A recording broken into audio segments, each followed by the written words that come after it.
amadpainter, and I'm here with Mark Eddy, and this is Open Canvas on www.freedomslips.com, also known as Revolution Radio. Come join us in the chat room. If you're not in there, you're missing half the fun. Check out our homepage. We got all kinds of offers there for you for donations. We are totally listener supported, and that's how we stay on air. How you doing this evening, Mark? Oh, I'm having a good night. It's part of our weekend, isn't it? Yeah, I'd rather be here than watching Monday Night Football, and I appreciate everyone tuning in to listen to us. Why do they call it football? All they do is throw it. I don't know. we got a pretty good show tonight, don't we? Oh yeah. After we get through the discussion about the pyramids, maybe our guest can answer your question about football. So then there's also Willow is expecting me to know the answer to some of those naughty English words too. It's like like I really have a dirty mind. So. But we'll talk about that at another time. But let's get to our guest. He was highly recommended by one of our frequent guests, Bruce Cunningham. But John Shaughnessy is an inventor, author of Pyramid Gravity Force. He's a researcher into the lost ancient technology, and the show is going to be laying the foundation for an Egyptian themed show probably in October now. So I'm getting that finalized. But we're going to be looking at what was the purpose of the pyramids. So this is going to be interesting. So our guest is John Shaughnessy. So welcome, John. How are you? Good. Glad to be on the show. Thanks for having me. Oh yeah, this is going to be a new topic for us tonight. So I'm looking forward to it. So let's see. I also I read your book Pyramid Gravity Force over the weekend, and I was thinking maybe we should start off by getting an idea of where the king's chamber, the queen's chamber, all these the shafts, all these features inside the Great Pyramid are located, so everyone has an idea of their locations, and then we can just start getting into how they all figure into your theory. Yeah, my theory basically encompasses all the pyramids on the globe, not just Giza, but pyramids in Central South America, Africa, wherever. They're on every continent, and they have some. Basically, there's three major functions of pyramids, and that basically, we'll get into that, and then. It's for local reasons, and then also for global reasons, and it's kind of like a geoengineering science. I've been I call it like reverse engineering, an old technology. That's basically what I'm involved in, and it's been leading to some discoveries since 2011, and it's been on and off a subject of mine, since I don't know, since the 70s, since I was in my teens, and it comes, it would come and go. You'd think about it, and it would take off, and then you'd be back looking at it. And finally, one day, I happened to be come into the room, and the TV was already going, and Machio Aku astrophysicist, pretty famous on a lot of shows. And he was, I caught one of the sentences, the last sentence out of the show, and he said, "We really don't know what these pyramids are doing." At that time, I was sitting down in a chair, and I have a globe in the corner of the room, and I took the, I got up out of the chair, and I said, "Geez, wonder what's on the other side of the Giza pyramids," and took the long trek over to the other side of the room. It was about 15 feet, and finally made it. And then I looked at Giza, and I just latitudinally spun the globe, and lo and behold, the Hawaiian Islands were right there on the other side of it, 180 degrees opposed to it, and on a same approximate latitude. So that kind of put I think it was in 2010, and then 2011, and then I started to play with the alignments, and down the road I found that every large pyramid structures on the planet had the same alignment with the volcano. So I said, well, that's odd. I did the Pyramid of the Sun lined up with a volcano, an extinct volcano in Sri Lanka. The Shen pyramids lined up with the Bermuda super calderas. Actually, the Bermuda Island is made up of 2 extinct super calderas. So, and that was pretty close as far as being right on the money. I didn't even have to use the word approximate on that. It was like almost perfectly 180 degrees opposed and on the same approximate latitude. And then moving on, I got into looking at other things, and then the recent discovery of the Azor pyramids also lined up with the largest volcano on the planet, the Tamu Massive, which, by the way, both sites are submerged right now. And then there was, ones down in Central South America, the Ladante Pyramid. It's like one of the biggest pyramids on the planet. It's like completely grown over down there. It's in the, what do you call it there? It's Ladante and El Tagra Pyramid, and that is lined up with a couple of islands in the Indian Ocean, the Andaman and the Nicobar Islands. So they just kept going on and on and on. And, the list got longer and longer and longer. And I was like, okay, there's something going on here. So I've always been a gravity buff. I've always been doing experiments with gravity since I was maybe in my early 20s. I read Einstein's theory of relativity, read a bunch of books on gravity, and it was Einstein work really intrigued me, and Newton's work was used as punishment back when I was in 8th grade, and talking in class, you'd have to do work on that, and all the classical scientists. So, anyways, so getting back to your original question, everybody focuses on the Great Pyramid of Giza because it is a majestic wonder. I mean, it's just everything about it is just perfect, and the size and all the the shafts and the king queen subterranean chambers, and so as my theory developed, these particular chambers inside the Great Pyramid of Giza were actually focal points. And I'll just back up a little bit so I can give you a little background where my theory is basically gone, and that's it basically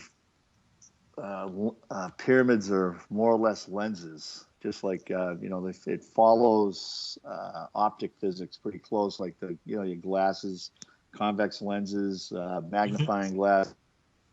When you were a kid, you probably you would adjust the magnifying glass to a tight focal point, and start a fire or chase ants around, whatever. So I mean that's the same, and that's a subatomic particle called the photon, Now, the subatomic, so you go into the subatomic level and you're saying, well, and using relativity, it's like, well, if one subatomic particle can be focused into a tight focal point, why can't the other one? So the theory progressed into the graviton, and that pyramids were actually acting just like a magnifying glass, and they would focus the gravitons into a focal point inside the pyramid.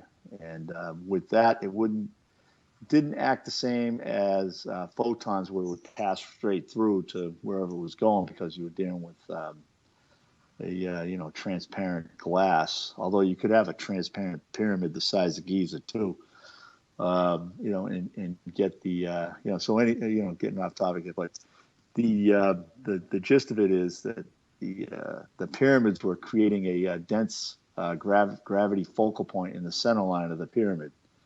And in these chambers were the focal points. And then there was stratification zones. There was an engineer by the name of H.D. Buey. I think in the 80s, he was funded by the EDF Foundation. He did a microgravity reading of the Great Pyramid of Giza, and tens of thousands of painstaking gravity readings on the outside, part of the pyramid. And came up with what's called a densitogram, and this densitogram showed a stratification of the gravity wave.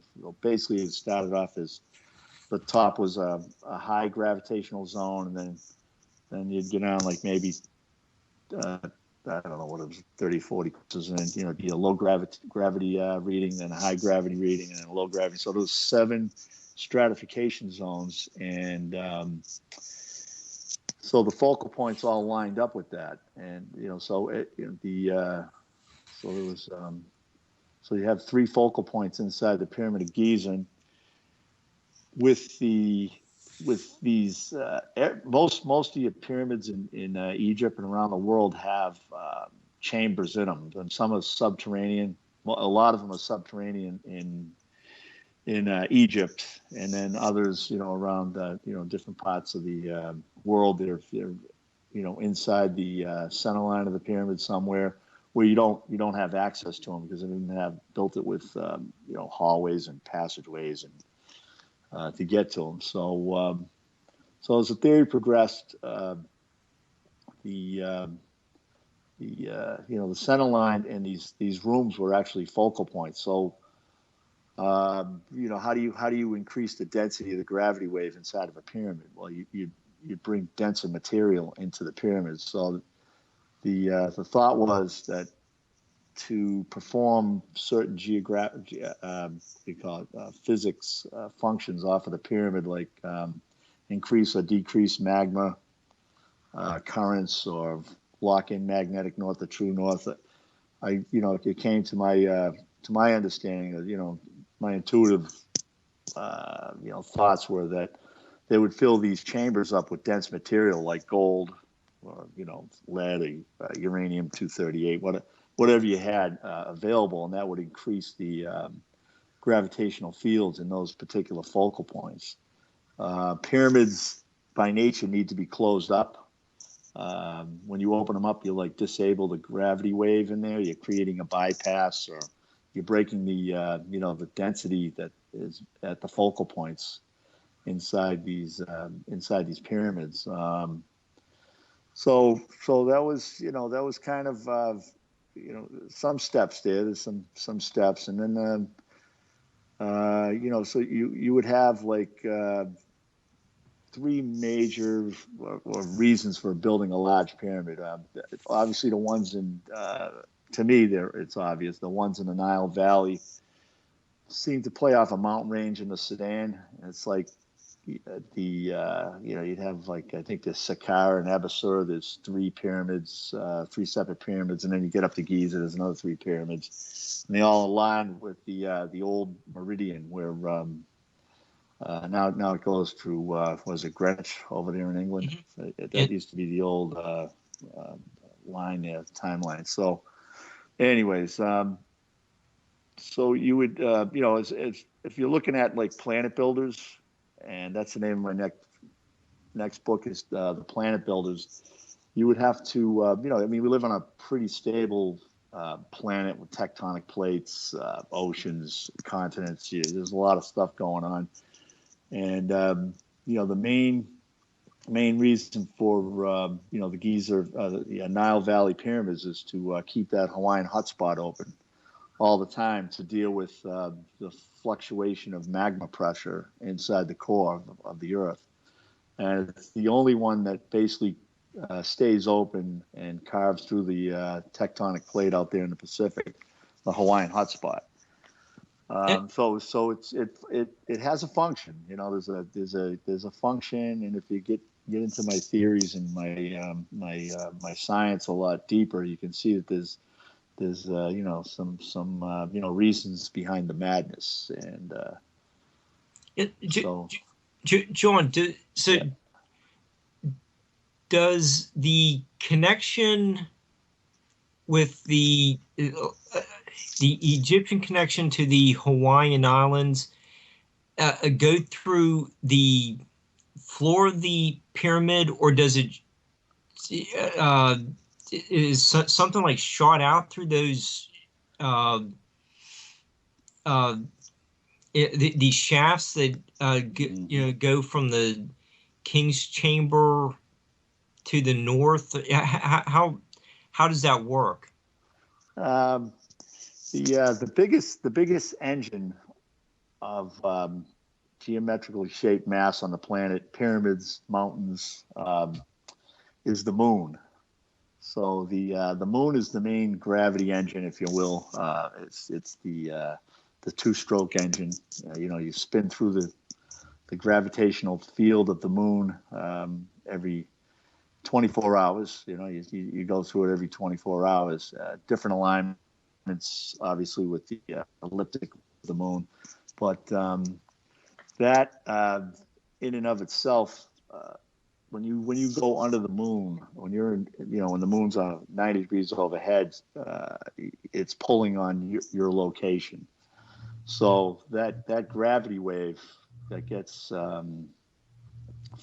focused into these focal points inside these pyramids gets a higher, denser gravitational pull from the bottom of the pyramid. So if you look at the planet as sliced up into latitudes, like it's a latitude. The way the gravity, I've come to find out, the way the gravity system works on the planet, or the physics of gravity, is that it's a latitude adjustment. So gravity in and of itself has a self-balancing mechanism. So if you were to just build a giant, massive mountain on the plateaus of Giza, like in this case the pyramids, you're basically creating an imbalance 180 degrees away and on the same approximate latitude. So you're going to lower the gravitational field 180 degrees on the same latitude in the magma chambers, and you're going to allow magma to overcome, easily overcome, the mass above it, and basically pour out of a volcano constantly, or carve through a tectonic plate constantly, and so that's kind of the way that works. So I'll get into the shafts a little bit in a second. I just want to give you a visual. So you have a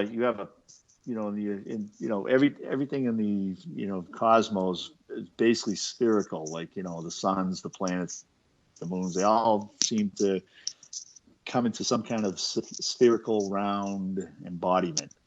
And so gravity's the same everywhere you go in the universe. Well, I don't really know that, but I'm just assuming it. But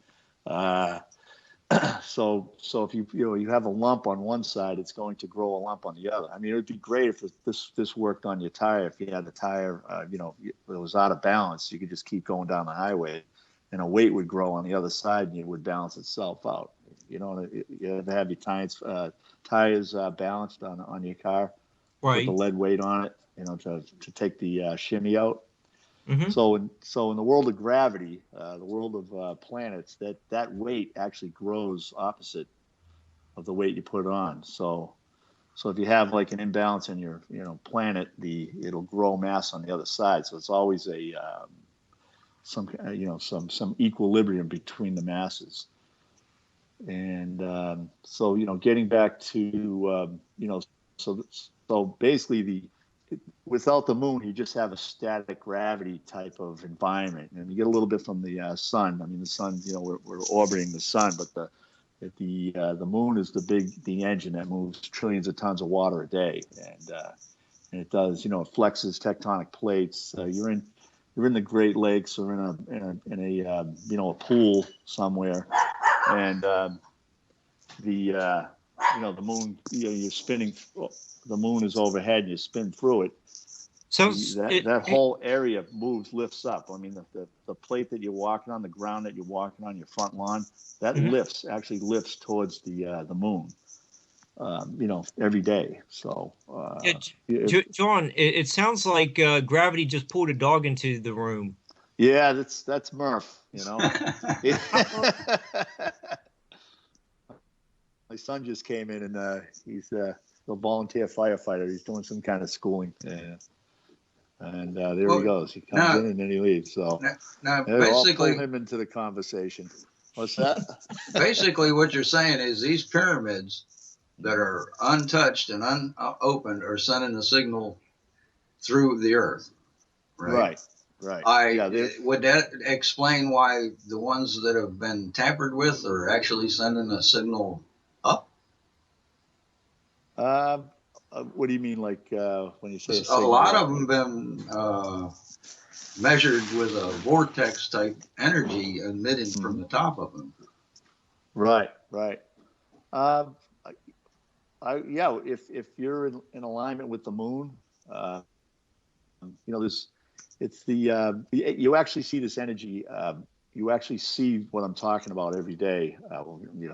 It's in the science, but you have a moon on one side of the planet, and it's pulling. That's creating the high tide, and then the opposite side of the planet, you have a high tide. Okay, so this phenomenon is the same thing for mass. So if you have a mountain on one side of the planet, on the other side of the planet, you're lowering the gravitational field. And a lot of times, in a lot of my research, I've found that a lot of mountain ranges around the planet line up with mountain ranges. But getting back to we'll just go back to what we can see every day every day you get a moonless high tide that's 180 degrees away from it on the same latitude than the moon high tide. So basically what it is you're flexing the gravitational field on that latitude on the moon side. You can say the moon is the pyramid on one side, and then the volcano is the moonless side. So you're flexing the gravitational field, and you're lowering the gravitational field on the moonless side to allow the ocean to rise, or to allow the magma to rise in a volcano. So this is new stuff. It's like mainstream's not aware of it, and I'm kind of like just out here on my own. I think it's ready for the next step as far as being published, and maybe because the physical evidence is overwhelming as far as alignments are concerned. So yes, getting back to your question, you could have the moon go over a geometrically shaped pyramid, and actually in certain alignments you could get a tight vortex, a gravity vortex, and gravity. The only ones that I've noticed that they've measured at is ones that have been opened. Right. Now I don't know if they've done any kind of measurements on any that have been unopened. But I know of 3 of them that they're saying but all 3 of them have been open. Yeah, I mean the pyramid's still going to work if it's open. It's just you're basically lowering the gravitational density in the center line of the pyramid. I mean, it's still going to function. It's like your lens. You crack a lens, you could still move it and get a focal point out of it, but it's not going to be as tight and is dense as far as bringing the photons into a tight spot. Same with the gravity. You're not going to bring it into a real tight spot. But when you say they measured it, is that gravity measurements or electromagnetic I know they did it at Giza, and they did it at the Bosnia Pyramid and one of the ones in Mexico. They've also have pictures of a beam of light coming out of them. I've seen a lot of. Now I don't know if the pictures are authentic or not. It's tough to say. Yeah, you never know. Well, it's possible. I mean, it's possible. I've seen some of those beams going straight up, and if you're in the right alignment with the moon, you got a real dense gravity vortex between the the focal point and of a pyramid or a mountain. You could have some kind of a visual effect like that. Pulling photons into a tight beam. And getting some kind of a light source or reflection. But what I was going to say is gravity's cousin is magnetism. So you're having gravity vortexes. You're going to have magnetism. Electrons are going to be swirling up with it. So you will have you'll have both energies working generally. Just like you see the planet. To balance my theory out, I always try to go back to the physical world, like what's happening in the physical world. That's why I was earlier. I said there's mountains line up with mountain ranges, like the Himalayas line up with some of the Rocky Mountains, the Sierra Nevadas, and the the Appalachians, which I happen to be sitting on tonight. Would there be any difference out of the materials that they used, or would it generally matter? It's the shape. The shape's key, and I think the shape is definitely important. But the denser you can make a pyramid, the better. So if you make it out of stone and granite, that's the way to go. That's your Cadillac or Ferrari of the pyramids. You have earthen pyramids basically made up of clay or rocks, and then some of them are pretty large. I've been to a few in the Americas here, and so. Anyways, I'll get to the 3 points, three reasons for a pyramid. Locally, you control the water level, the local water level in your area. I gotta let the dogs in and out here. If you hear some jingling of the dog chains, that's all I'm doing. So, gotta love live radio. Yeah, right. We're pro pet. Yeah. So I mean, if you make a large pyramid, out of rocks, stones, dirt, whatever, and still give it that geometrical shape, it's going to play off of the moon, and it's going to pull the water tables up closer to it every time the moon, every time the Earth rotates through the gravitational force of the field of the moon, it's going to, concentrate into the focal point of that pyramid. The gravity is going to increase, and it's going to pull the water tables up to it. So in that effect, like a hydraulic pump. Right. You're the ground tables have a tidal surge. So what you do is you're increasing the tidal surge. You're actually pulling it back up at 100% alignment with the moon. And as you spin through the moon's gravitational force, it flows back down. But the time it takes to flow back down is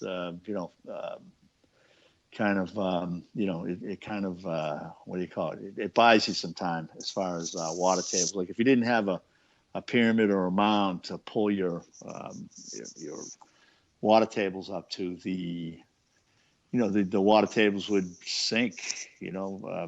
So basically you're increasing your water table availability through the whole year, and wherever your geographical location might be, and you're pulling it back up, and instead of maybe you have high water tables like 3 months out of the year. You throw a pyramid in there, you could have high water tables for 12 months out of the year. So you see a lot of these earthen pyramids around the world, and they usually were at the center of some kind of ancient cultures or ancient cities. Plus, you get a good view too. Let's not forget the view. You get up there. Yeah, there is the country. Yeah, John, isn't there a lake under the Giza pyramids? Yes, there's a freshwater ocean that backs up my theory that we're talking about now, and under the Sahara, right? Sahara Desert, there's a freshwater ocean there, and also is it the Sahara out there? Sometimes I get all confused. I'm all over the place. And then what do you call it? They just found not too long ago under the Shen pyramids the same thing. They've discovered an ocean of fresh water, and it's Xi'an, China, where the Shen pyramids are located. Okay. I'm not sure how you pronounce it, but I'll take it. So it's it's like Xian. I think it's the X is like SH. But anyways, so so that was another discovery. So there's again, this is more physical evidence backing up what I'm bringing back, I guess, or what I've discovered, anyways. So there's a functioning element to it. John, so were there any burials ever in the pyramids of the different families of pharaohs? I'm kind of on the agreement with the pyramids through time had different functions. So it's the original function was geoengineering, water, magnetic field control, and magma control. So it's the three big ones, anyways. Mm-hmm. But you're a society. You happen to happen upon some pyramids, and it could be accommodated for a tomb. You could bury your well-liked king in it, and you can use it as a tomb. But I don't think originally they were built as tombs. It's just so far out. It just doesn't. Make any sense in my world, anyways. It'd take a pretty big ego, wouldn't it? Yeah, right. It's like 2.5 million stones and 6 million 6 million tons of mass there to bury one guy. I don't know. He'd have to be one magic dude. I don't know. So so it's. Again, it's one of those things it could have been accommodated for tomb purposes, and I think they found some people, some mummies or sarcophagus down in Central South America. There's a lot of pyramids down there in the Yucatan Peninsula to the northern tip of South America. I think it's over 300 pyramids. It's the largest ones in the world are down there, and they're really just monsters. They're twice the size of Giza, but they're just buried in the jungle down there. It's like you really need an army to get down and do some work just to pull the jungle away from them, so you can get in there and do some research who do you think this first come across this technology that is being used? I go way out. I'm thinking, I'm going back to the gods. The way it's all kind of coming together for me. It's like the pyramids fine-tuned the planet to prevent, to lower the amount of earthquakes and natural catastrophes that you have. So I would say millions of years old. I mean, even going way out. I mean, there's a lot of evidence out there. It seems to be, I don't know why it keeps getting swept under the rug, or they run people out of town. There was I think down in Pennsylvania, somebody found a modern footprint down with a dinosaur, and the lady tried to publish it. She was a professional geologist, and she had tenure at her college, and they just ran her out of town. I mean, she's just putting out the truth, So there's countless countless, waves of evidence that shows modern man being on the planet. There's actually one particular one that goes 300 million years back in a tabletop mountain out in California. I mean, all this stuff's available. You can find it on the internet. It's on the internet. It's got to be true. So, no pun intended, but I mean, some of this it's real documented finds. I mean, they're finding modern man in a place that's 300 million years old. I mean, how do you even deal with that? So, I think it's a lot. A lot of our history has been buried, gone, lost, you name it. So, it would only stand to reason that we've been down here for a lot longer than the mainstream, people would have you believe. So yeah, there are a lot of researchers who are making inroads and making some new discoveries that are changing people's minds. There are also a lot of debunkers who want to keep the status quo for whatever reason. Mm-hmm. Yeah, I mean, going up against some powerful old establishments on the planet, and I don't know why it's a threat to have the truth of human history, just come out and be in the open. I don't know. I don't see it as a threat to their power. They own everything, so it's like, we're not taking it away from you.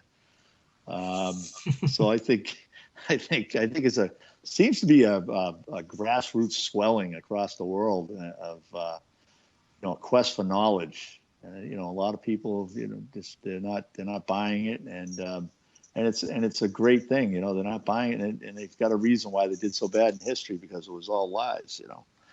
So I think not all of it, some of it. So I think there's a lot of researchers with credentials and a lot of letters after their names that are actually coming out and saying, hey, this ain't right, that's not right, and publishing papers and putting out books, and they're sticking their necks out, really, and they've they take the hits for it too. And you're going up against I call them the 6Kers. Everything started 6,000 years ago. You're going against the 6K people. They start going outside the 6K, you're running into you're running afoul. The religious right. Yeah. It's just it all started 6,000 years ago. We came out of the jungle, and the first thing on our minds was, let's build some pyramids. A place to put the pharaoh. Honestly, They were planning ahead. Yeah. How much you drink and how many drugs you take, it's still not going to ring true. But it's just it's like some of the people out there. It's like the most ridiculous explanation seems to be the one that the mainstream is going and holding on to. Yeah, I fully believe we're far older than probably a couple of million years further older than what they say, if not tens of millions of years. Yeah. Oh, yeah. There's a lot of evidence, and there's a lot of evidence is being buried. You get structures on the moon. How did that happen? So it's like I think what wipes us out as a species is this constant going into an ice age. This constant every 100,000 years. Something keeps knocking us back to the Stone Age. I know that. Right.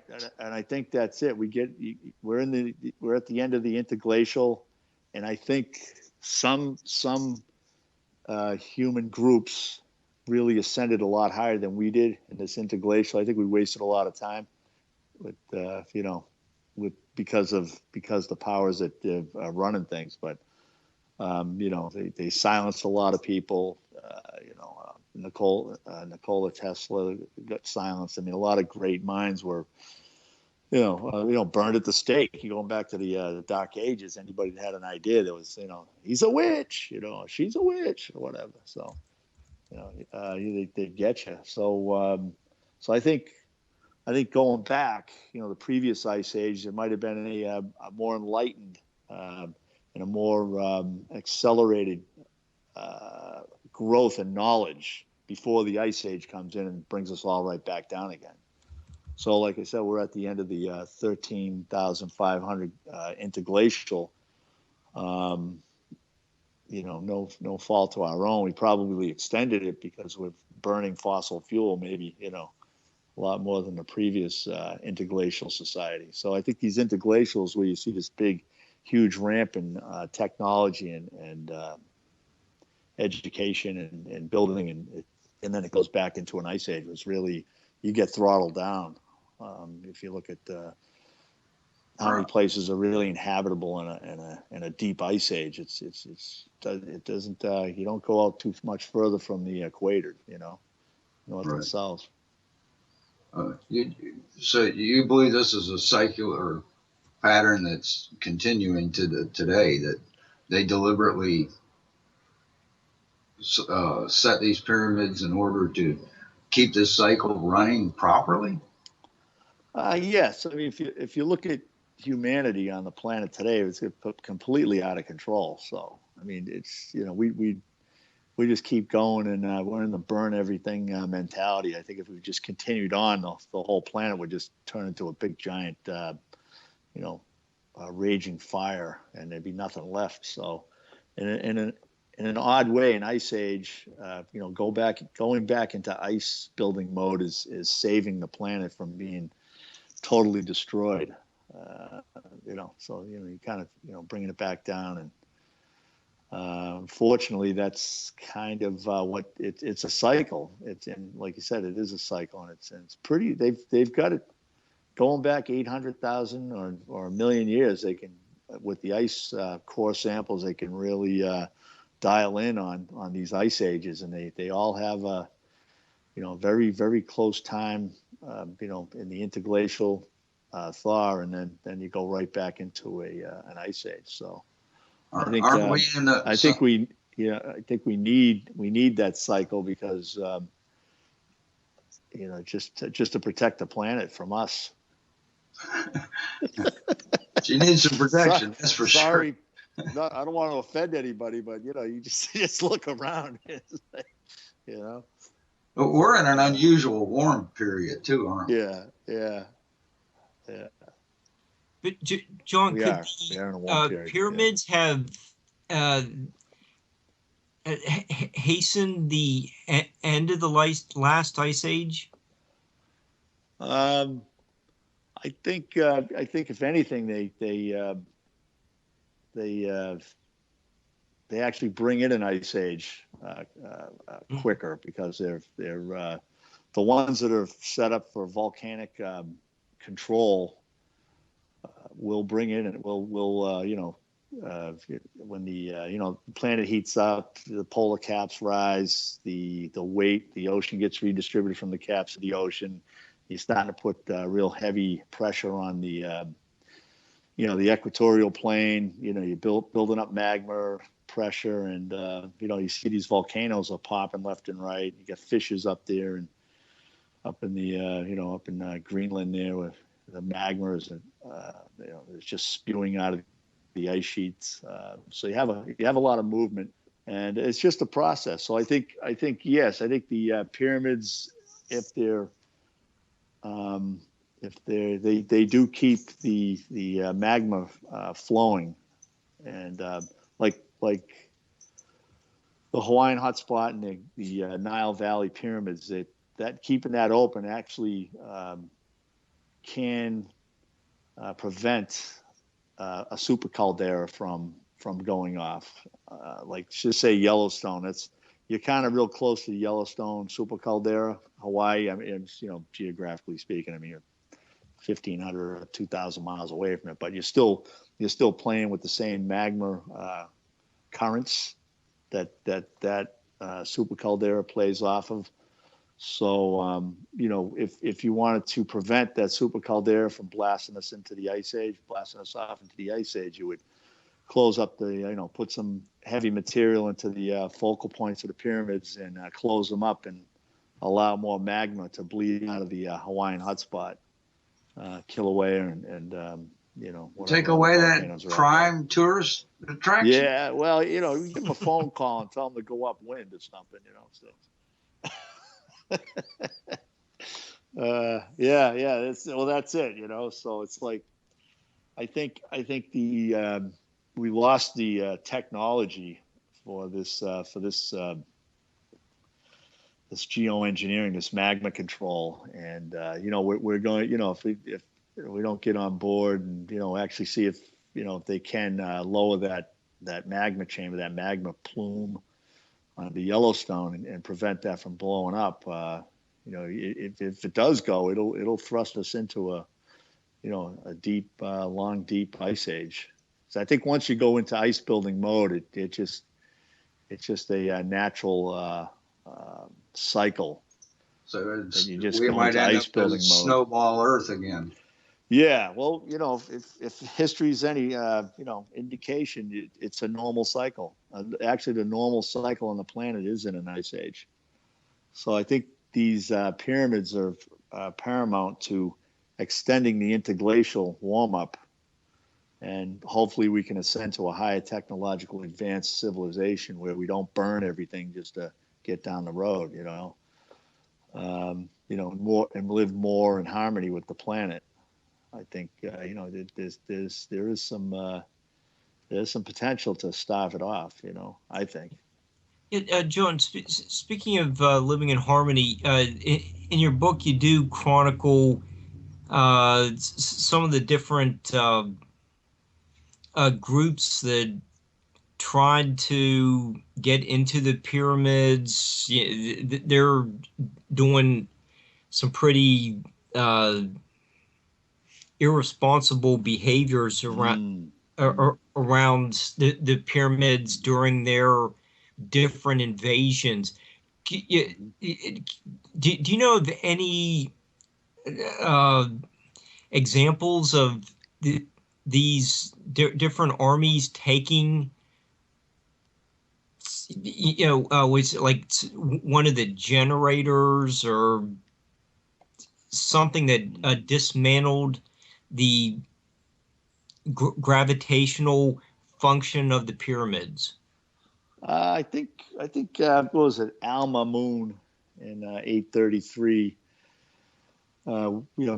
Broke his way into the pyramid. He was looking for the big stash. Trying to take a shortcut in life. I guess it goes back. It goes way back, and so I think he was one of the first that got in there. He got in there. He was like 20 or 30 feet above the main entrance, where they smashed through the original main entrance with the actual passageways that were built during the construction of it. So, anyways, he got in there, and he went all the way. He made it all the way. The rumor has it he made it all the way to the king's chamber, the queen's chamber. There was nothing in there, and that was it.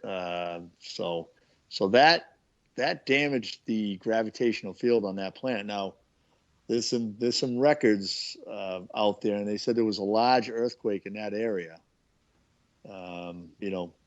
A year or so later, or it doesn't happen like the minute you break in. It doesn't. I call it a gravity reversal. Like you have X amount of G-force working off the moon and the pyramids in that area, and you open them up, you kind of lower the gravitational fields in there, and then that offsets the balance between the Hawaiian hotspot and the pyramids and the Giza plateau, and then you get a earth movement or a rumble. So you had that, and I guess that was a real big one, because from what I understand from reading what little we have to go on it, that a lot of the casing stones came off of the pyramids, and they were used to rebuild Cairo numerous times. And then there was Colonel Weiss in the 1830s, and he did some really bad damage to GP1 going up through the relieving chambers. He blasted a hole going up through the 5 relieving chambers on the side of that, and that's a very highly advanced gravitational field, mechanism in that pyramid, from what I understand.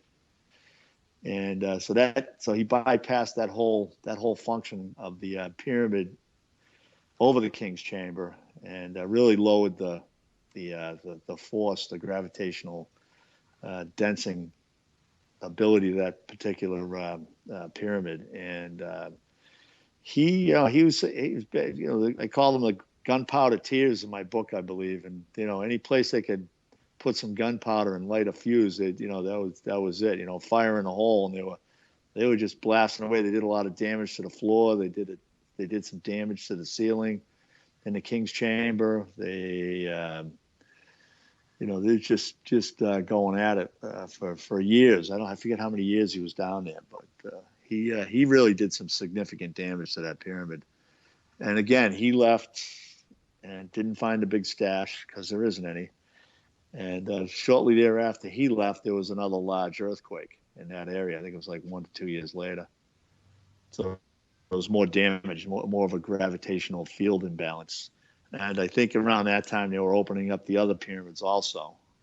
And they all have subterranean focal points in the, I think it's like 9 or 10 pyramids out there. They're pretty good size. A lot of them have gone to ruin, but I think the main one now is the 3 in the Giza Plateau. So yeah, there's been some damage. There's been, I think Napoleon, weren't they down there firing at the, shooting at the nose of the Great Sphinx, or one of those armies? Yeah, So, I've heard that. Yeah, so there's been some some damage over the years by man, on those pyramids. And it's like, it goes back to the old thing: if you don't know what it does, leave it alone. Because it might be just saving you. Might be saving your butt. Who knows? So, what about the pyramid that doesn't have a summit to it, the truncated one? Does the lack of a top not complete our understanding of what the 3 pyramids were used for? Well, it's a. You're talking like they don't have caps because they don't have caps on them, like they there was come to a supposed to point. be like there's one was supposed to have a gold top to it. Yeah. Well, I gave that some thought, and I'm looking, getting into my gravity theory, and to me they're not really pyramids. The pyramids around the world, I think there's very few. I think the Nubian pyramids have some that go right up to a point, but they're very small. They don't really have any kind of real geoengineering functions. The large pyramids have the flat tops on them, and to me, it sets up the gravity wave, because that flat top is and going back to H.D. Buey's readings, microgravity readings, that sets up the high density in that particular flat zone. Now, what pyramids are, they're actually called trapezoids, hence the word trap. So the flat top, it's a trapezoid. So it is trapping the gravitons in the center line of the pyramid. That's its function, is to create its own gravitational embodiment on the planet. So it has its own particular gravitational field, even though it's sitting on the grade of the planet. It does have a higher gravitational field below it and on the sides of it and on the top of it than the actual planet does itself.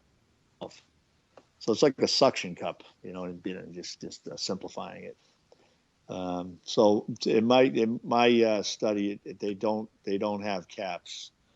I mean, you can adjust a pyramid by that gravitational field, set up the stratification on the pyramid by going up and going closer to an apex, or actually taking layers off of it. you can lower the gravitational field output. Just say you've made the pyramids, you're like, oh, oh crap, we made this thing too big. The Hawaiian hotspot's out of control. So, I mean, you might take a couple layers off the pyramid, open some doors, what have you.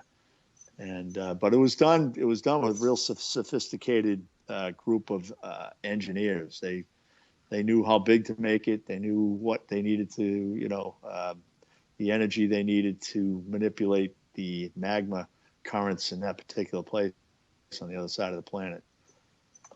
So, so that's kind of where I'm at. I'm not a big Cap fan. Okay, I just yeah. It comes up in discussions every once in a while. Yeah, yeah. We are going to take a break here. Yeah. Oh, there it is. Yeah. Welcome back, folks. This is Open Canvas, and we are on Revolution Radio, freedomslips.com. Come give us a visit. We got all kinds of things on the homepage that you can get for donations. We are totally listener supported. We are the largest listener supported station in the world. We got 70 some hosts, about 36 hours of programming is uploaded to the archives every day.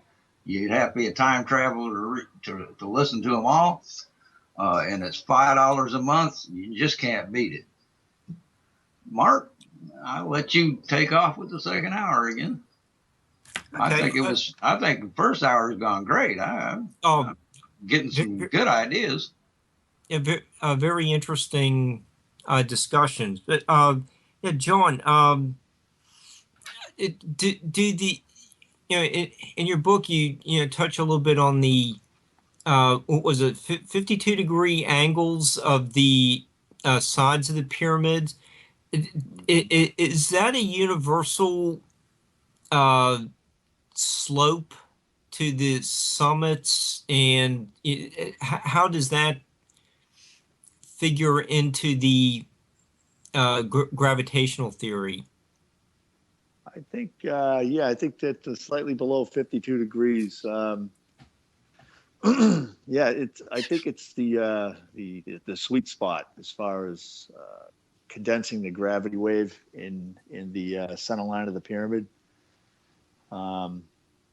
You go too steep, you're going to have the mass probably working against you in different parts of the pyramid.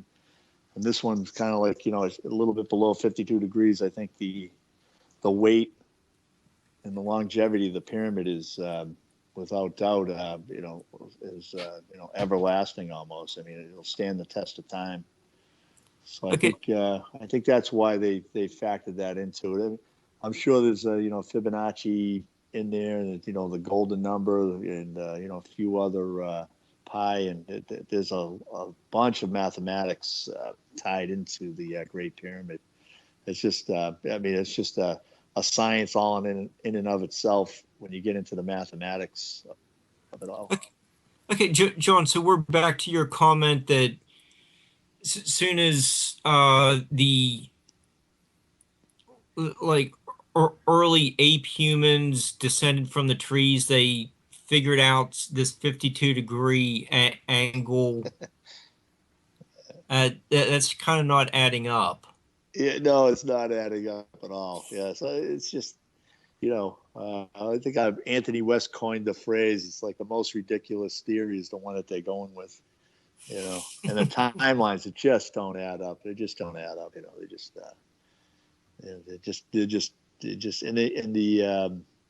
And they're all over the planet. These pyramids are everywhere, and a lot of the mountaintops have been carved into pyramidal shapes of polygon shapes, or to focal, increase the focal point, set the focal points off inside of the tips of mountains. So there's a balancing act, a gravity balancing mechanism, that was done by some ancient geoengineers, as I call them, our ancestors. It was human, every last one of them. I'm not a big alien fan, but I I think they're they're our ancestors, in human form. The fact that these things are all over the planet, and some of them have similar building techniques, and then a lot of the ancient sites I've come to find out are basically instrumentation to to tell you how the moon orbit around the Earth is doing, how the tilt is doing, of the planet, the sun, the plane of the sun. A lot of these sites were built, in line with a lot of the geometry that's out in the in our immediate solar system, with the moon and the Earth and the plane of the sun. So so there's some there's a lot of it just goes on and on and on. And it's just there's a big wave out there. There's a huge wave of knowledge coming out. There's a grassroots movement, like I said earlier, that's really pushing the envelope, and people are starting to, they're starting to push it out there, and they're learning. People are learning. It's a huge awakening that's bringing the ancients back into the to the loop, because we really need that wisdom from from the ancients to get through these the near future. There's a lot of things on the horizon that could go one way or the other. Do the ley lines fit into these connections? The pyramids 180 degrees around the world. Yeah, it's like I think they crisscross each other. I think there's a like I said, the magnetism and gravity are close cousins. So they're for all intents and purposes, they're kissing cousins. Wherever gravity's vortexing, you're going to have a magnetic field generated too. So I don't think it ties into my 180 degree theory. I just short of it all. The 180 theory is not conducive, and it doesn't line up with the ley lines. But the ley lines do exist. There are magnetic fields that run from and a lot of times in these sacred sites for whatever maybe it's because of the gravity vortexes. But my my theories fall back to the natural world, where you're pulling with the high tides, the moonless high tide and the moon high tide. You can see that the way gravity actually works on the ocean, where you can actually lower the gravitational field on the moon side and have the ocean actually rise on the other side because of the lower gravitational field. So you're doing the same thing with the pyramids. So I'd have to say no on that one. But okay. The ley lines do exist, and I've read some great books. And so there's some again, that's another science out there. That's coming to life. Yeah, and do we know what the little pyramid at Giza, what its function was? Which one? The GP3? The small one. It's like if you look at the other ones. I mean, you got what is it? Cheops, Menker, and God, I forget the name of it. Yeah, I forget too. Yeah. There's that little one there. Yeah. I'm just wondering. Were all of them serving as some kind of function? I'm just throwing out the. It's like they all have a function. They're all three of them. If you look at the pyramids, a lot of these pyramids are in three: the Pyramid of the Sun, Giza, you have Saqqara and Abusir, all have three pyramids, and they all have that kind of like Orion belt, dogleg type of building It's not design quite a straight line. configuration to them. So if they're not, yeah, they're not quite in a straight line. They're offset, but in my theory, it's a vortex spin mechanism. You got to realize, if look at the planet, we're rotating, doing 1,000 some odd miles an hour, and the moon's up there, and you're spinning through the moon's gravitational force relatively fast field. So the reason for the alignments of those pyramids is to accelerate the gravitational vortex. Yeah, it's kind of like just a blender. You put the blender on, you see it spinning. Mm-hmm. It goes into a big vortex, or you're making an omelet in the morning. You get the fork in the bowl, and you pour a little milk in it, and you hit it with the fork, and you get the swirl. It's the same mechanism that's being influenced on that particular design. So so it's a vortex design. It's a gravitational vortex design where it sets off and it goes below the the grade, if you will, on the planet and into the magma currents on the other side of the planet. So it's like a steering mechanism. It increases the focal point on target. Like if you think how magical, there's no reason, there's no real good explanation for the Hawaiian hotspot. I mean, there's a bunch of theories out there, but they're so lost in make believe world of physics that it's not tangible. Like, can't explain it to a 3-year-old. It's not right. So in that aspect, you put the pyramids in. That being said, you put the pyramids in these alignments, and when you spin through the moon's gravitational field, you are setting up a very strong gravitational vortex environment in the under the crust of the Earth. So you're like faking out the gravitational field. You'll be faking it out, but you're manipulating it, and you're allowing that magma current to carve through that tectonic plate out in the Pacific tectonic plate. Okay. Hey, John, let's change gears for a second, and that doesn't mean I'll just excuse me. That doesn't mean Bhavall and Hancock are wrong. I think these pyramids all are they have multiple reasons. There's timestamps out there. There's water issues, there's magma control, there's magnetism control, and there's also vortex control. So it's like, I'm not, I don't want to like debunk those guys, or they've done some great work. But go ahead, I'm listening. What's okay. the question? Bruce said that you're going to be speaking in the spring of 2016 on his Anchor Wat tour. Yes. Also out in Chicago, there's a pyramid conference out in May. Yes. Okay. So yeah, maybe up in Illinois in October. The second week of October. Still making arrangements. Haven't really confirmed that, but that's another possibility. I'll put it up on my website, Pyramid Gravity Force. That I'm available for lecturing and speaking, and I'll put down my schedule.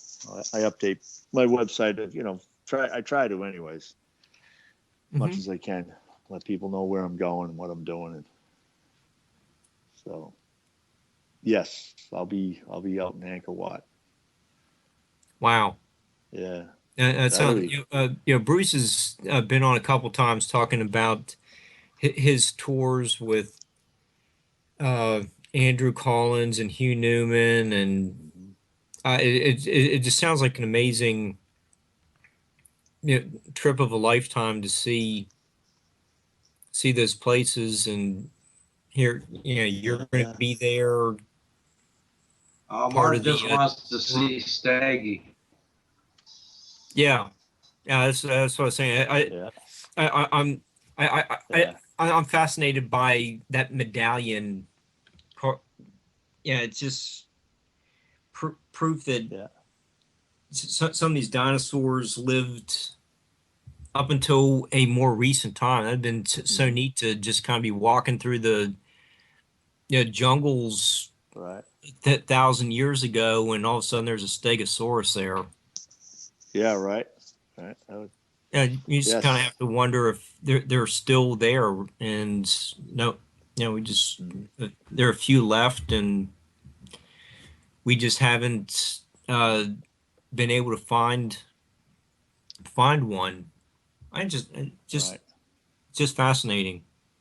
Yeah. It's a fascinating part of the world over there. There's a lot of history, a lot of sacred those sacred sites are on that seems like it's like a band of sacred sites, Angkor Wat, temples, and one of the oldest pyramids, or if it might be the oldest pyramid on the planet over there. So Hmm. yeah, yeah, it'll Yeah, be you also fun. get there's that one passage in the book of Job about some kind of creature that sounds like a brontosaurus, but if you read the whole thing, it sounds more like at least a crocodile. The behemoth.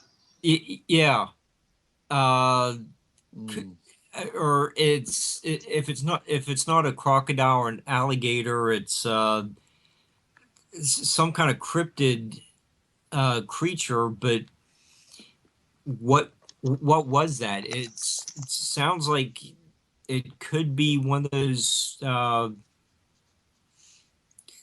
yeah, just animals like the stegosaurus that lived up until a somewhat recent time, a pre dinosaur that lived into mm, yeah, uh, yeah, up until at least a couple thousand years ago, and the stegosaurus would be even uh, more recent. So I I just think the opportunity that you have there with going there with Bruce sounds really exciting. yeah, it's Bruce is just a great tour guide. He's taken me out before, and it's always a beautiful experience. It's what's great is you're around like-minded people, and you can the rhythm and the environment. It's just a great learning experience. And things you remember for forever. The rest of your life, anyways. Mhm. So yeah, yeah. Yeah, Have he's doing some great work out there. He's pulling a lot of this stuff out. He's getting in touch with people, and he's making connections. He's really bringing a lot of people that are off in their own little worlds, and he's bringing their worlds together, and people are comparing notes and going over theories, and he's doing a great job. He's doing a great job in the industry. it, John, do you, are you familiar with like some of the Adena mounds from Ohio?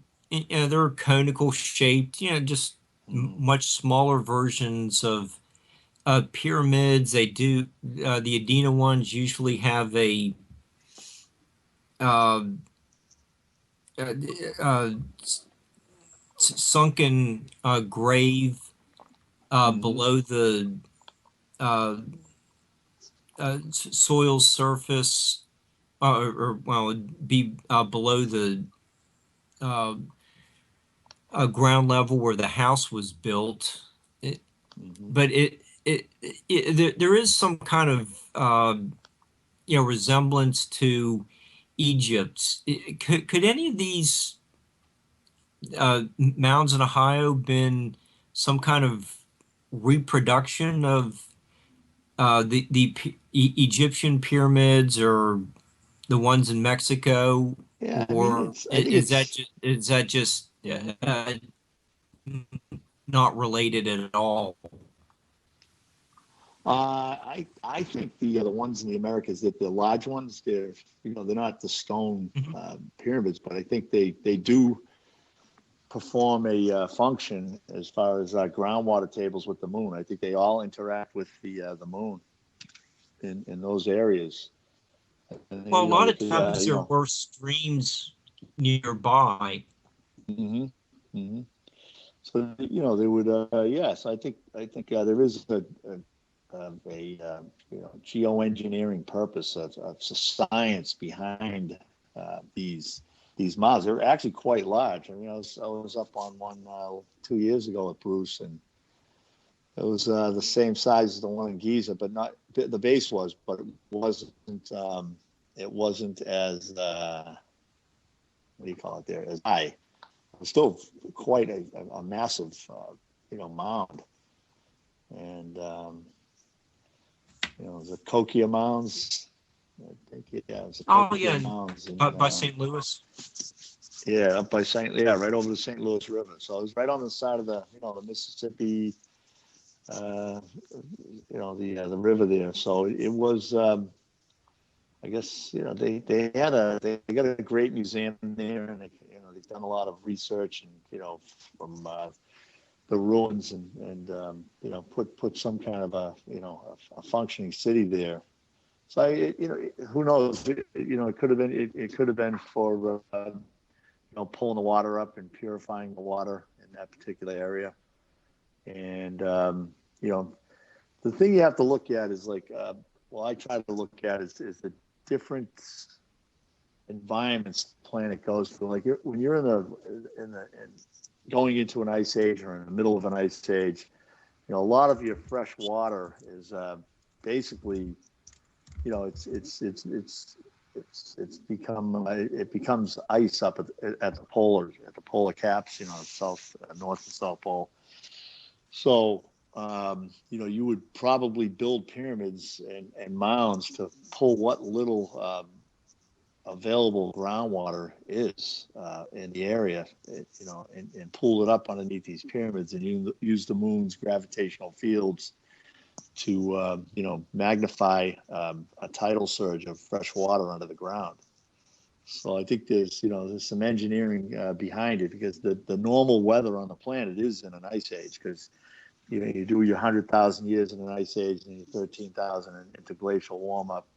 But if you're in an area like Central America, or some places in the Americas here, North America, if it's not completely overrun by a glacier, you would build these mounds to basically try to hold on to every drop of groundwater, and maybe tap it one way or another. So there is some functions to it. I mean, I don't. It could be there could be some tie into the ley lines. There could be some magnetic vortexes there also to help out with the crops, the seeds. There's a couple of books out there that talk about the ancients would put the seeds for the next crop year up on a pyramid or in a pyramid, and they would grow a lot better. They would grow a lot better, the ones that were in the pyramid, than say the ones that weren't. I guess that Seeds of Plenty. I forget the name of the book. So there are some, there's some science behind these mounds. It's not just let's build a hill and stand on it. There was actually a function to them. Yeah, what we've been talking about does sound like one of the past. I might be able to find it here in a second, but I believe Chillicothe was built over top of where a bunch of these tectonic plates were located. Mm-hmm. So I'm just wondering if these like Earth energies is what the Adena people were feeling, and why they just kind of gravitated towards central Ohio, Mm-hmm. and Yeah. they're building these like pyramidal type mounds over the prominent uh, members of the community. Mm-hmm. Yeah, it's a there's a couple of pyramids that are built over a very active fault line in Australia, and that particular engineering and technology of building pyramids over fault lines to stop earthquakes, to get the ground to quiet down, if you will, to smooth things over. If you have a fault line and there's a lot of pressure building up on it all the time, and every year or two you get this huge movement, and it just wipes out everything for hundreds of miles around. You would build a pyramid over a fault line, and so basically when the Earth does travel through the moon's gravitational pull, it'll work off of these pyramids, and it'll increase the gravitational pull of that particular fault line and remove the stress and relieve the stress so it doesn't build up. So every day you swing through the moon's gravitational field on those particular pyramids, you're relieving the stress at that particular boundary. And that was like, I got in touch. I'm in touch with a couple of people down in Australia that were, looking into, why these pyramids were, built over these fault lines. And that's I put out my science, and then they started looking at what I was working on. Well, that's where we put our nuclear power plants. Yeah. Yeah. Yeah. So, that's it, So, I mean, there's some, the San Andreas fault line, that'd be a perfect place to put a string of pyramids, So you would increase the gravitational pull and release in that zone, and reduce the amount of energy being built up at that huge boundary on the West Coast. So it would flex it more. So it would, instead of like doing a plate slip of 3 or 4 feet, you just do little couple inches every year, a couple inches millimeters every day, if you will. You just you're removing the stress, because you are flexing it when every most of the tectonic plates that are in the moon's alignment gets flexed every day, so it prevents the buildup of energy at the plates, and therefore we have a more quiet or stable utopia type of environment. If you in a lot of places, the moon works on pyramids that do the same thing. Like say the Sumatra subduction zone works off of a lot of the pyramids in Central America. They line up with a lot of the islands in that part of the Indian Ocean, and on the west side of Indonesia, and it more or less keeps that plate flexed. It loosens it up. It allows the magma to come up closer to the top of the plates, where it softens it up, so you don't have a huge energy buildup. So you remove the potential for plate slips. Plate slips are huge. There's been some records of plate slips going 80, 90 feet or 100 feet or something like that. Huge tidal waves, not in our era, but from a long time ago. So there's some evidence out there. So there's the technology of these pyramids is far and wide. Again, it's the high and low tide phenomena that gravity phenomena that they're working with. So you think we ought to repair the ones that have been damaged now?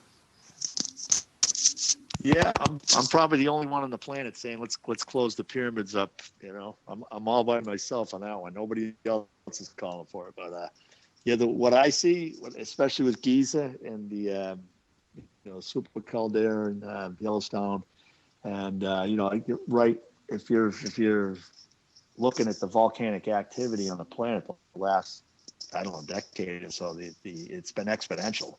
It's not just about every volcano that could have gone off has gone off. It's not that bad, but a little bit of sensationalism there. But there's been a huge increase of volcanic activity across the globe. Close up the pyramids, use the Hawaiian hotspot as your vent, so you can stop the land movements, if you will, from from the excessive volcanism pressure, of magma pressure in the core. So I think geyser in the Hawaiian hotspot, it's like a relief valve. It's like a magma relief valve, and you can set it with the pyramids and the geyser and the Nile Valley. You can set it with the putting heavy mass inside the king, queens, and the subterranean chamber. That'd be fun, is to call up the World Banks and the Federal Reserve and Fort Knox and say, hey, we got to borrow the gold. We got to put it in the king and queen's chamber because we need to lower the gravitational force out in the Hawaiian hotspot. We'll bring it back when we're done, So, so I'm advocating closing them up and turbocharging them with putting some dense material inside the center line. Also, I think we're way behind on this particular activation. I think we pretty much found everything inside the pyramid by now. I don't think they can. There's always somebody thinking there's another room where the big stash is or something. So it's like their machines.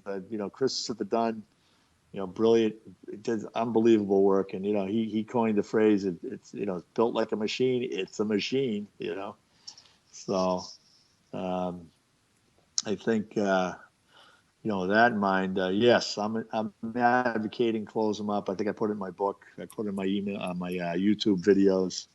I got my YouTube channel under John Shaughnessy, Pyramid Gravity Force, and basically, the low budget films.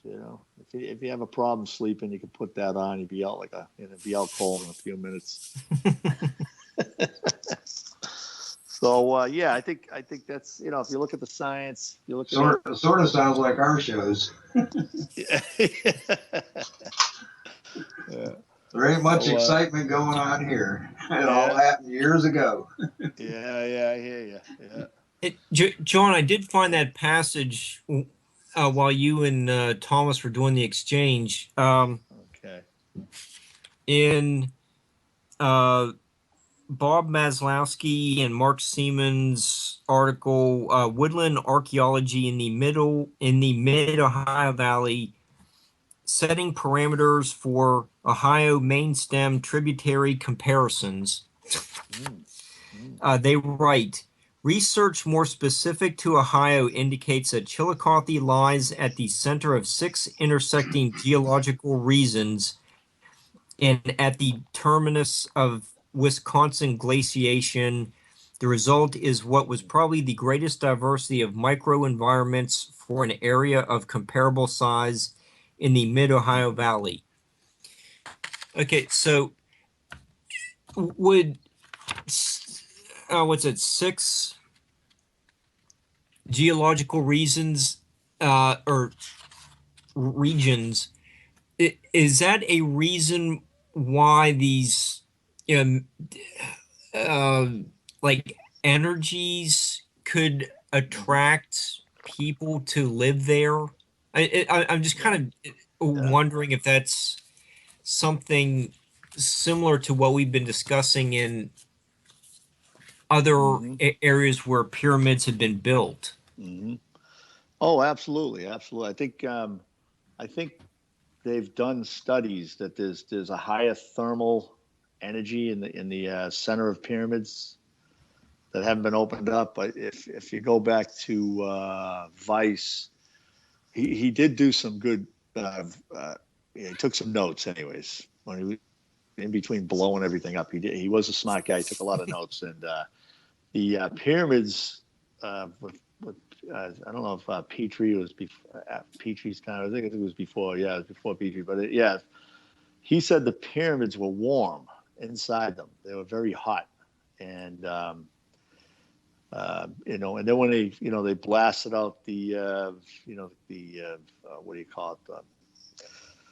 they blew out the doors on the shafts and Mm-hmm. allowed the cool air to rush in, and it started to cool off. So and after they opened, they opened them up, and then they, blasted out the doors in the king's chamber off of the shafts into the Giza Plateau or into the Sahara Desert. It cooled it right off. So there's a thermal thing. Now, if you look at it's another pyramid over in China, they have dated the iron pipes coming out of this Chinese pyramid back 150,000 years ago. This is beautiful stuff, by the way, because it's the science is there saying, hey, look, this is a place out of time here. But you could, and if you look at the geothermal cultures right now on the planet, I think Iceland or Greenland is, those countries up there, they tap into the geothermals and heat the whole community. They heat the hospitals, the schools, the houses. They actually drive pipes into these volcanic, highly volcanic active areas, and they recover the heat, the geothermal heat, and they heat up the whole community. The whole city gets free heat, during the wintertime, and vice versa. But that being said, going back to the Chinese one, where they found pipes that were 1.5 feet in diameter, 1.5 inch in diameter, and some as skinny as a toothpick.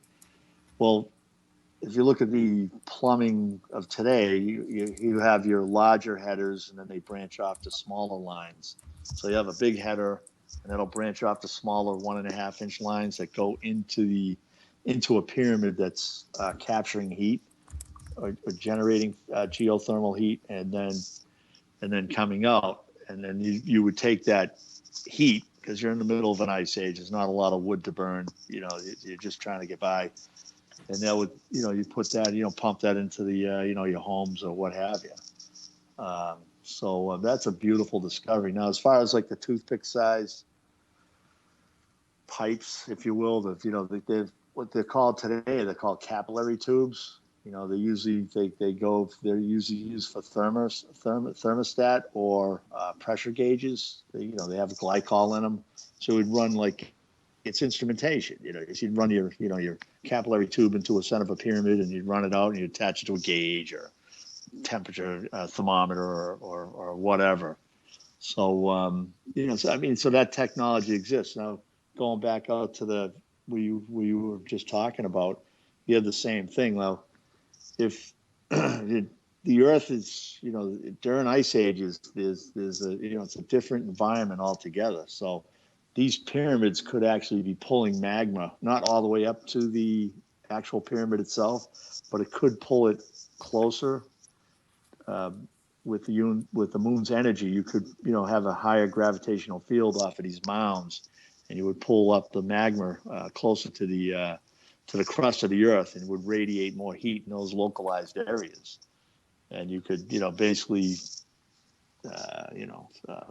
live pretty comfortable as long as you're getting some kind of geothermal heat in those particular areas.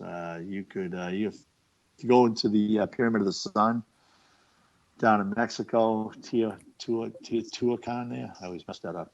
And there's an actual lava tube underneath that pyramid. So I did not know that. Yeah, there's an actual lava tube underneath that pyramid. It's in one of my chapters in my book. So it's like these a lot of these pyramids are so old, it's really hard to tell because a lot of them have different applications. They don't all have the same application. So it's were they trying to pull the they found a magma tube, but it wasn't pulling out as much. You build a pyramid over, you can pull some more. You pull that magma up a little closer, and you run your pipes in there. You tap it for geothermal reasons.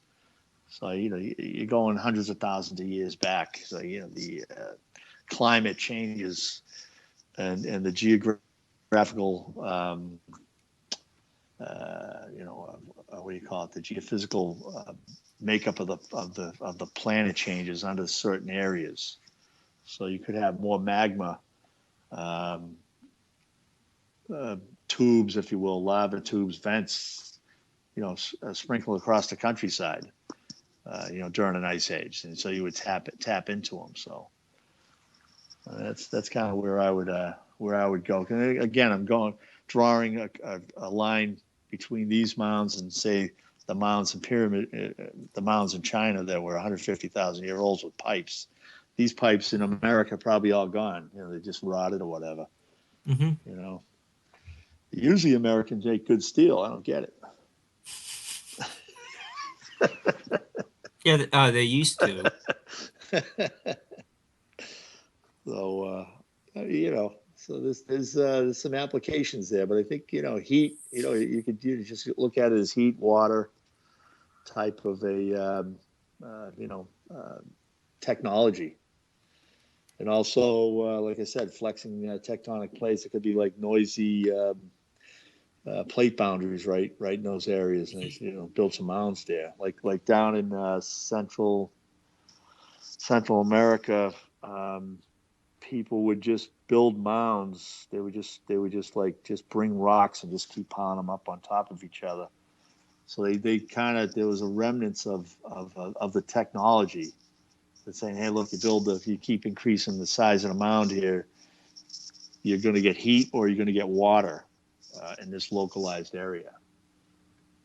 So it's a lot of this, like I said, a lot of this, like most of our history on these things have just gone to the sands of time there. So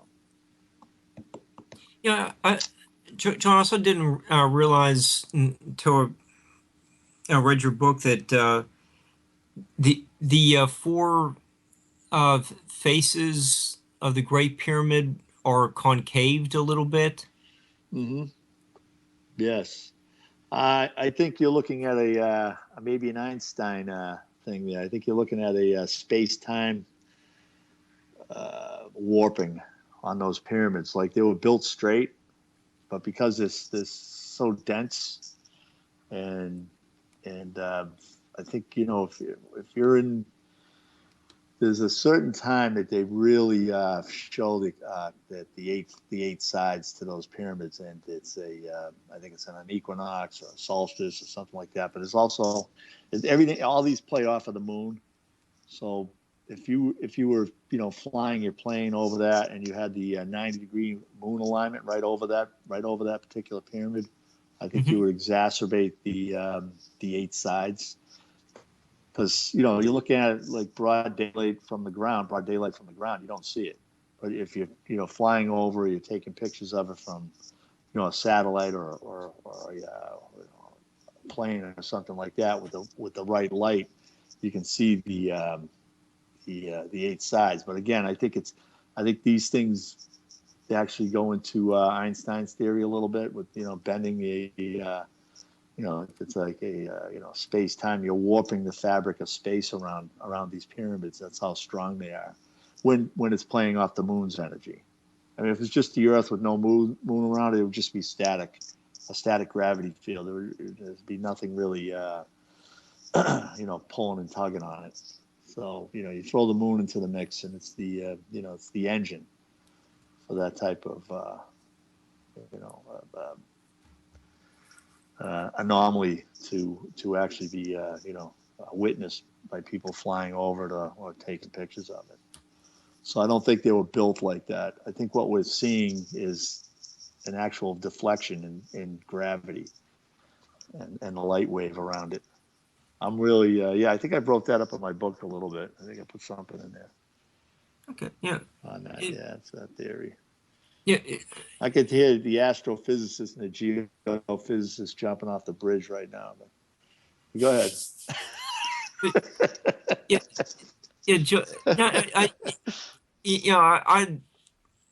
I'm not much of a science person, but you've put in your book and tonight's lectures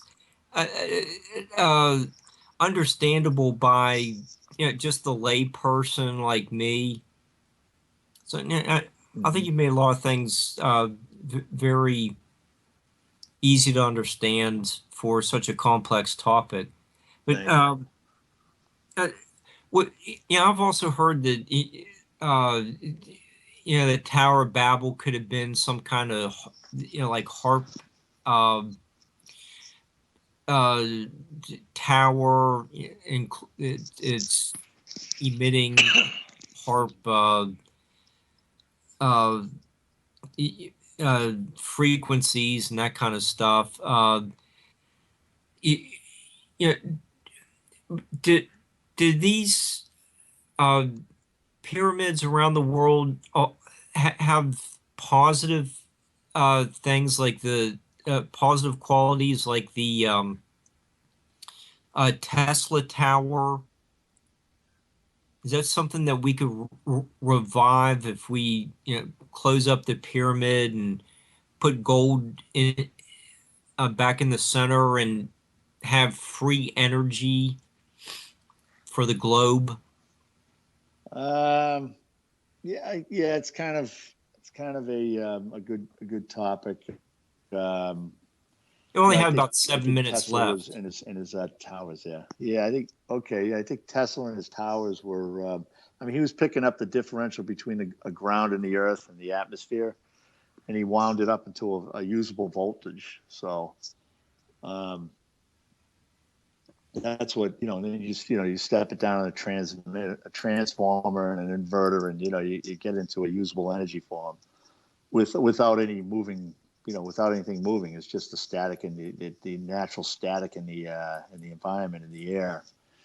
I'm not too sure about the Tower of Babel being an actual an energy source, but it's entirely possible. It could have been built over a magnetic field or a ley line or a magnetic vortex, because there's around the planet you do have a higher than normal magnetic vortexes or gravity vortexes. So, it's possible they could have been tapping into some energy field. But I think, with that being said, it's kind of, the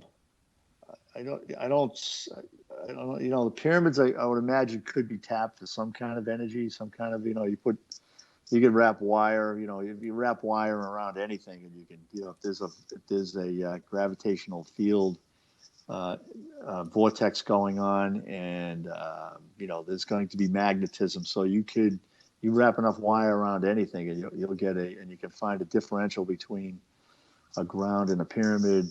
You can get voltage out of it. Back in the day, they used to drive a stake, an iron or a copper rod on one side of a fault, right, and they go another 100 or a mile and go and drive a copper rod into the other side of a fault, say a north-south fault line. Then they put a rod on the east-west side, and they would run the wires, and you would get a differential in voltage between the two tectonic plates. So they used to run the telegraphs for the railroads with that type of energy.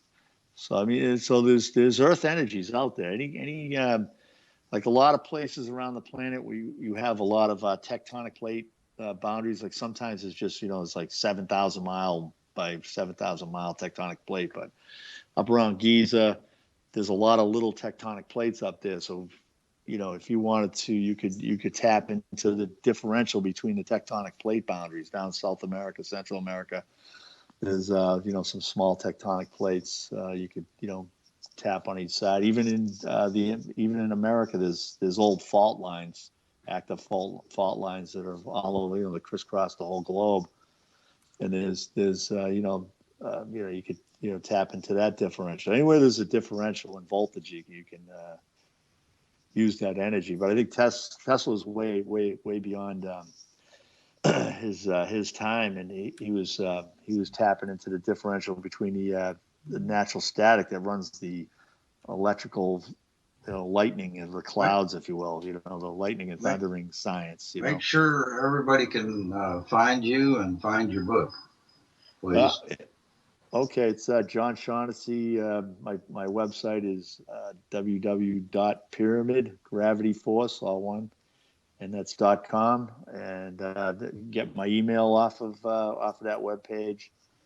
I'm on Facebook. You can like me or friend me, and glad to I keep pretty active on Facebook. And, I'm always putting out new studies, new ideas and technology concepts, and it's been a real pleasure being with you guys. Real laid back. Let me run on, and it was good. It was good. We was learning. Covered a lot of topics. Yeah. Oh, it's fun. Hopefully we can do it again. Yeah. I was hoping to set some minds on fire out there. You got me thinking. Yeah. It's relativistic. It's common sense. Like Mark was saying, it's like if it can simplify it and make it easy, it usually rings true, and that's where the wheels have left the track in today's modern physics. They can't. Everything's just lost in mathematical equation hell. There's no common sense. There's no experiments. There's no physical embodiments backing up any theories at all. So it's like, so I got the moon. The moon and the tide backs up everything I'm talking about, as far as the pyramids working off of volcanoes and mountains working off of mountains. And you see it every day with the moonless high tide and the moon high tide. The flex of the gravity wave that allows that system to work. So, any other questions? Or Now we have about a minute and a half or so left. Yeah. And we still need to give Bruce another thanks for drawing my attention to your information, and I think we had a very informative show, and the trip to the Far East sounds great too next spring. That's going to be awesome. Thanks a lot, Bruce.